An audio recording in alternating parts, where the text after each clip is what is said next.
What's up, guys? Welcome to the line change. And in this video, it's a bit of an interesting topic. Now, for those of you that have followed the channel and have seen the guests that I've had on this podcast, guys like Jeff Patterson, Rob Williams, Dave Hall, Brandon Astle, and David Quadrilli, every single one of them, I have asked a certain question, and that is, what would they change in Canucks history? Now, obviously, a lot of the answers that I got pertain to both 1994 as well as 2011 and the Stanley Cup run. And obviously, that is one thing that a lot of Canucks fans, that's the first thing that pops into their head, is if you could go back and change something in Canucks history, obviously, a lot of Canucks fans would go back and change Game 7 in 2011. The Canucks were one win away from winning the Stanley Cup. So if you had the power to go back in time and change something in Canucks history, that is most likely the obvious answer. Now, in this video, in this topic, it doesn't really revolve around that. We're going to do a little bit of a twist on this. We still are going to go back in Canucks history, but instead of changing just one thing in Canucks history, just one thing overall, we're going to go back in Canucks history and change a draft pick. Now, this is an interesting topic that I found, and I want to quickly, before we dive into it, give a big shout out and thank you to my sponsor, Gassy Jack Art, maker of that incredible artwork you see right there. You guys can check them out at GassyJackArt.com. So without any further ado, let's dive right into the topic. This article is brought to us by our friends at Canucks Army, in particular, a name that I just mentioned, David Quadrilli. Like most NHL teams, the Vancouver Canucks have had their fair share of misses at the draft. But which one is the greatest miss of all? That's the question we're going to try to answer today. If you want to dive further into this exercise, don't just give us a name and say this player drafted after them, had a better career, so this is my pick. This is about giving the Canucks the best chance to win it all with hindsight at our disposal. Would Matthew Tkachuk really have been enough for those Jim Benning-led Canucks teams to be a playoff contender, let alone win a Stanley Cup?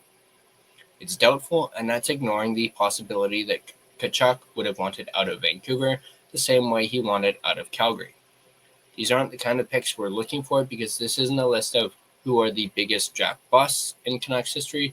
You're correct that Olli Juolevi would find his name on that list, but that's not what we're doing today. That's also a big reason why Juolevi is not in the thumbnail, which, by the way, I had a lot of fun with. Rather, we want to go deep into the Canucks history books, and we want to hear your wild takes about what a different selection could have meant for the Canucks in the end. For example, what if the Canucks had selected Nelson BC-born Pat Price with the 10th overall pick in 1975 instead of Rick Blight? Price, who went just one pick later to the New York Islanders, had the best statistical year of his career in 1981-1982, while Blight was already out of the NHL at that point. Could Price have been the missing piece to help the Canucks capture their first Stanley Cup in 1982? Likely not, considering just how dominant that Islanders dynasty was, but hopefully now you get the exercise at hand. If you could go back in time and change any Canucks draft pick, who would it be and why? Let's examine some quality options. Starting off with Cody Hodgson, 10th overall in the 2008 NHL entry draft. Cody Hodgson's NHL career came to an unfortunate end after health issues forced him to retire at age 26. Hodgson struggled to find his footing as a young player, playing just 71 games with the Canucks before being dealt to the Buffalo Sabres in exchange for Zach Kassian. But what if the Canucks had used that draft pick and drafted Erik Karlsson, who was drafted 15th overall to Ottawa, or Tyler Myers, drafted 12th overall to Buffalo?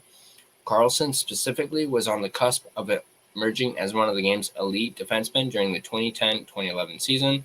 Could he have helped the 2011 Canucks get the job done? Even if your answer is no, adding a young defenseman of Karlsson's caliber almost certainly would have extended the Canucks' competitive window through the 2010s and the twilight of Henrik and Daniel Sedin's careers. Next up, we have Jake Virtanen, 6th overall in the 2014 NHL entry draft. Jake Virtanen was a common response when we recently asked Canuck fans who the biggest bust in Canucks history was, on top of having his conditioning called out at multiple training camps throughout his Canucks career, something that shouldn't really be a talking point for a pro athlete, let alone one as young as Virtanen was. Virtanen never put up the point totals to warrant getting any leash with his lack of defensive ability and overall hockey IQ. After signing a PTO with the Edmonton Oilers in 2021, Virtanen didn't make the team and hasn't played an NHL game since. Most recently, he finished 10th in team scoring on the Iserlohn Roosters of the DEL. William Nylander was taken just 2 picks after Virtanen at 8th overall, but the same logic we brought up earlier regarding Juolevi could apply here. Would William Nylander have been enough to get those mid-2010s Canucks teams over the hump? Maybe not, but an argument could be made given that Nylander has stuck around in a Canadian market his entire career and is one of the few Toronto Maple Leaf players who truly seems to give a you-know-what come playoff time. Next up, we have Jared McCann, 24th overall in the 2014 NHL entry draft. Now, the title of this article isn't if you could change any 2 Canuck draft picks, who would it be? But if it were, there's a case to be made for McCann as well. Even though McCann is a fine NHL player, and the Canucks used him as a surplus value asset to land them Erik Gunnarsson, a player they thought very highly of. The Canucks had walked away from that 2014 NHL draft with both David Pastrnak, taken 1 pick after McCann, and Nylander. Well, then we're talking about that potentially being enough to win it all. Hindsight is 2020, though, and the Canucks weren't the only team to pass on Pastrnak. They were the last team to pass on him. However, that is at least worth mentioning. Next up, we have Patrick White, 25th overall in the 2007 NHL entry draft. Another popular pick when we asked fans for the biggest draft bust in Canucks history was Patrick White. White never played an NHL game and retired after a 6-year pro career spent entirely overseas in Europe. White is certainly an interesting name for this exercise, given that players taken in this draft class would have been reinforcements for the 2011 core and would have grown alongside the Sedins during the early to mid-2010s. Some of those names: Jamie Benn, 129th overall to Dallas; Wayne Simmons, 61st overall to Los Angeles; David Perron, 26th overall to St. Louis; and PK Subban, 43rd overall to Montreal. Final one, Michael Grabner, 14th overall in the 2006 NHL entry draft. Michael Grabner was a fine player and was somebody the Canucks traded for additional help for the 2011 team. But in this perfect scenario, if we could change any draft pick in Canucks history, we'd likely advise the Canucks to take Milan Lucic at 14th overall. Of course, this would have prevented the Boston Bruins from later selecting Lucic 50th overall in the second round, and that likely means the 2011 Bruins aren't nearly as good and nasty of a team as they ended up being. This is ultimately Quads' pick to rewrite the Canucks history books. The benefit of hindsight, which Canucks draft pick would you go back and change? So there's that article. So as with the end of the article, which by the way, I will leave a link to in the description down below. Actually, you know what? Before we end it, let's actually take a look at some of the comments, because it does have some comments here. So let me just show me the comments. Is it going to show me? No. Come on now. There we go. So you got some.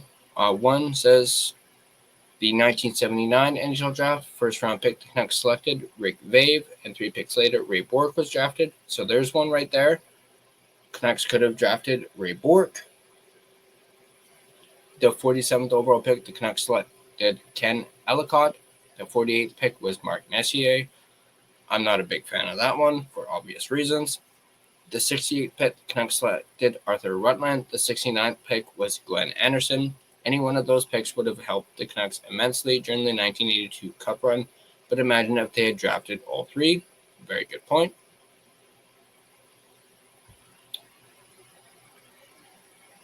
Looking at some more. Let's see. First draft, instead of Dale Talon at second overall, I'd go Daryl Sittler, 6 picks later. One person said Jaromir Jagr instead of Peter Nedved.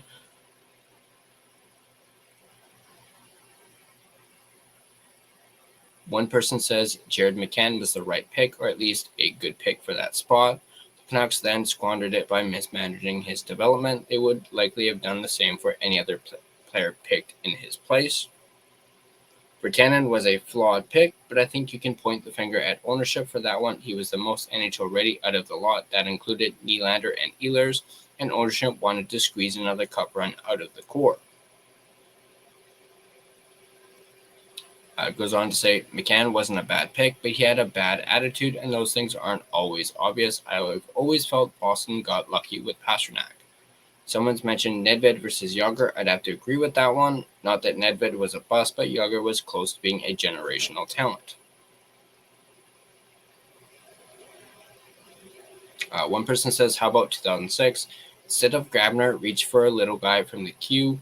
Number 63, Brad Marchand, might change things in 2011. That is actually a very good one. We mentioned, Milan Lucic. Imagine if they had drafted Brad Marchand instead. Instead of Cam Neely at 9th overall in 1983, the Canucks draft Dominik Hasek, 199 overall. Then maybe we can't make a trade involving one of the best Canucks draft picks for a bag of pucks. We end up with arguably the best goalie in the history of the game. Very good point there.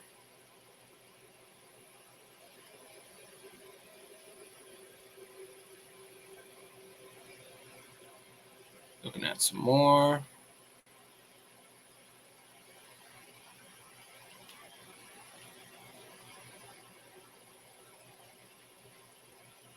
One person mentions Anze Kopitar, who was picked by the LA Kings right after the Canucks picked Luc Bourdon.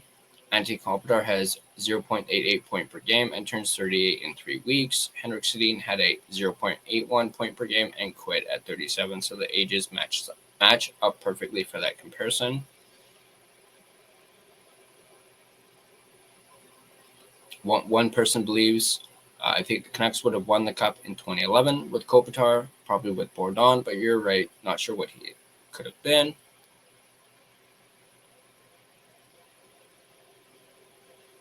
Looking at some more. Yeah, another person says Bork instead of Vave in 79 and Jagr instead of Nedved in 1990.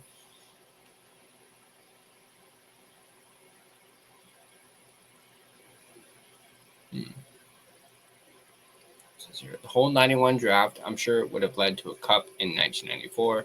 Another person says Jagr instead of Nedved, Keith Tkachuk instead of Antosky, Chris Simon instead of Slager.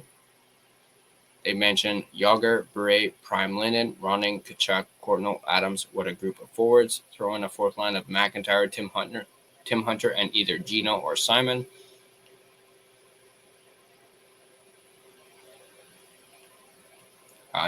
One person says, in more recent history, I'd take Matthew Tkachuk over Olli Juolevi.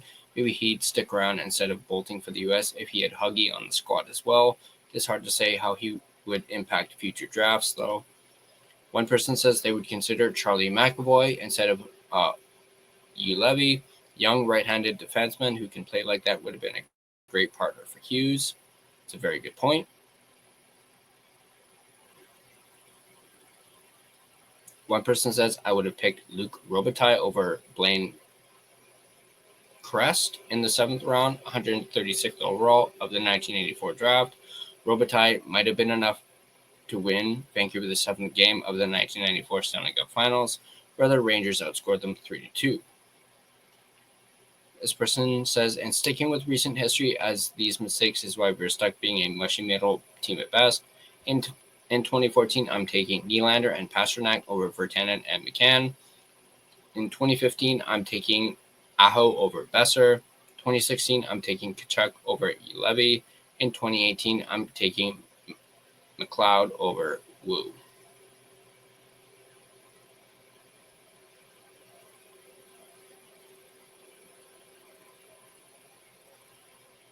And a lot of these rest of these ones are ones that we already said. Talking about Virtanen, Nylander and Virtanen. So there's that. So I'll let you guys in the comment section down below, let me know what you guys think. Who would you pick if you could go back in time and change a draft pick in Canucks history? It can be way back when, or it can be more recent. I mean, if I had to choose, obviously, when it comes to Virtanen and Nylander, obviously I would choose Nylander like every day of the week, especially considering how Virtanen, panned out.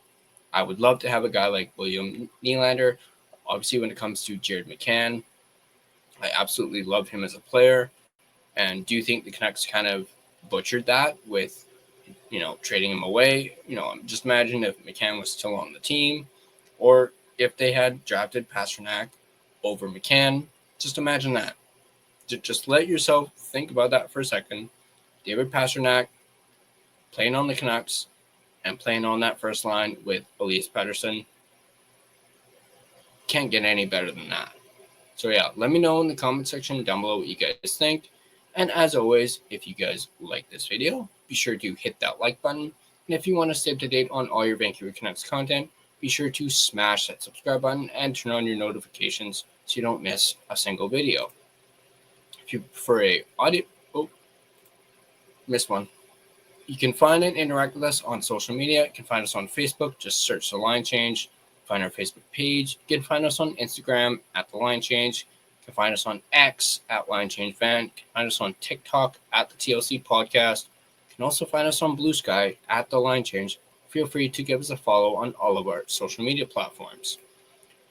Now, if you prefer a audio version of this podcast, you can find us on both Spotify and Apple Podcasts. On Spotify, feel free to give us a follow as well as rate and review us. It is, of course, greatly appreciated. But that's going to do it for this video. As always, let's go Canucks, and I'll see you guys in the next video.